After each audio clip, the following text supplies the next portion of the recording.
Let me tell you a few cons or disadvantages of dating a good man. I know that all of us women want to date a good man, want to marry a good man, want to be with a good man. As funny as this may sound, no matter how good the situation is, there are cons to that situation. And today we will, like I've just said, be talking about cons or disadvantages of being with a good man. Let's start with emotional vulnerability. Now, when you are dating or seeing a good man, you have to have it at the back of your mind that you are definitely going to be emotionally vulnerable to that person. You know, being around or being with a good person naturally has I don't know, there's like an aura whereby you just have to be vulnerable. You have to be very transparent. You have to open up. You have to say or state those things that you will not want to share on a very, very normal day. And for most people, this can be very, very scary, especially for women that are introverted, that have their guards up. Being with a good man will humble you. You have to be emotionally vulnerable. Now, I know some of you may say, oh, but normally in general, if you want to be in a proper relationship, you have to be vulnerable, emotionally vulnerable to your partner. Mind you, not every woman really likes good men. As funny as this may sound, not every woman likes or appreciates or wants to be with a good man. I cannot count the amount of times I've heard some ladies say, oh, I love the bad boy vibes. They love harsh and terrible men. So yeah, so to them, these are disadvantages of being with a good man. So you know that your emotional vulnerability has to be in check. Number two, that fear of getting hurt. Let me tell you something. When you are with a good person, you know that the probability of you falling totally head over heels for them is definitely high. Good men, honest men have this tendency of making you falling head over heels for them. So there's going to be that fear of being hurt, because you know that the more you love and care about this person, the more the fear of you being hurt. People that you don't love and care about cannot hurt you, right? But the person that you've fallen head over heels over, what am I saying? The person that you fall the person that you've fallen head over heels for is definitely going to hurt you if they do certain things or if they walk away and all of that. So yeah, there's always going to be that fear of the unknown, of you being hurt by the person by the guy that is a good man. There's going to be overthinking, my sister. You're going to overthink his actions, you're going to overthink his words, you're going to overthink his reactions, you're just going to overthink. Being with a good man, when he says certain things, your mind can go spiral, because you don't know if he's coming from a place of him being a good person. You don't know if it's him using the good persona to manipulate you. You don't know if if you're substituting enough, if you're compromising too much. You don't know, so you will not be overthinking things that on a normal day would really not mean anything to you, but because they are good men and you're probably not used to these or those type of men, you will overthink a lot of things that you shouldn't be overthinking about. The next one is definitely adjusting to compromising. My dear, nobody will tell you being with a good man you will compromise. My sister, remember, this particular video is just geared towards cons of dating a good man. So I know that it's vice versa in most cases, but yeah, let's focus on the bone of contention, because I know some of them are going to comments now, they start to drag gender war. Meanwhile, this is not about any gender war. So have it in mind that you may most likely need to compromise on certain things that you probably didn't want to, but could be very, very challenging for you to compromise on a regular. But because you're with a good man, you would definitely have to learn to compromise. Number 5, you got to deal with this man's flaws. So nobody is super perfect, even good men. So they have their flaws, and if you're dealing with a bad boy, you just know how to rugged it with them. But when you're dealing with a good man and their flaws start popping up, you will need the spirit of discernment. You need the Holy Spirit, you need God, you need all in one to approach the situation. So have it in mind that no matter how good a man may cut across, or no matter how much he shows you how good he is, he has his imperfections, and you have, or it's a must. You have to deal with his flaws eventually. Number 6, you have to learn how to manage the expectations of others, especially your friends and family. You know that when you know that a man is good, your friends and family now know that he is good, so they now automatically hold him to one kind of funny high esteem or expectations.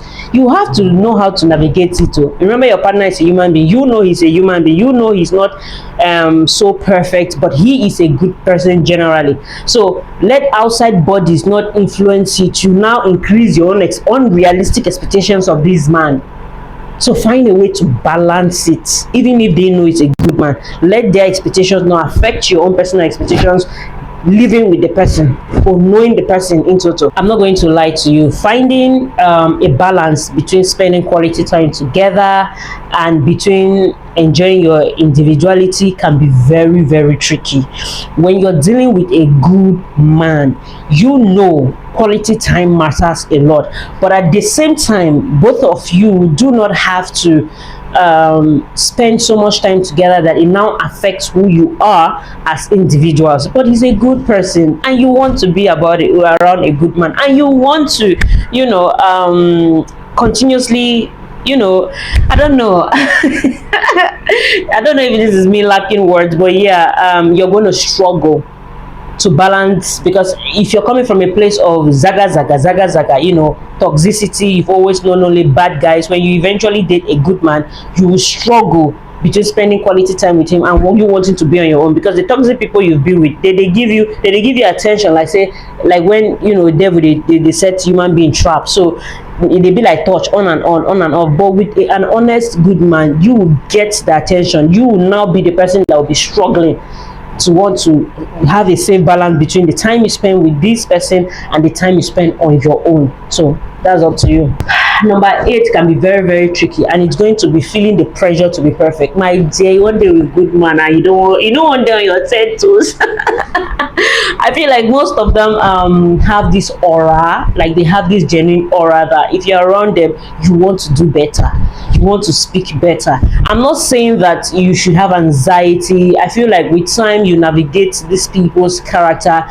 Mind you, all these things I'm saying is with good men. I know they sound like it could be good things, but my dear, it could be disadvantages of being with a good man, because sometimes you may feel as though you're walking on eggshells, especially if you're coming from a place of toxicity, especially. But if you're used to dating good men, this will actually not be a problem to you, because you know that these things I'm actually saying are the way relationships are supposed to operate on.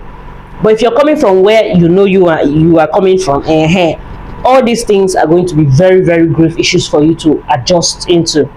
So being with a good man will require you to be perfect, and I'm not saying this literally like perfect, but it will require you to step up. It will require you to be accountable. It will require you to be a mirror of yourself. It will require you to see your demons.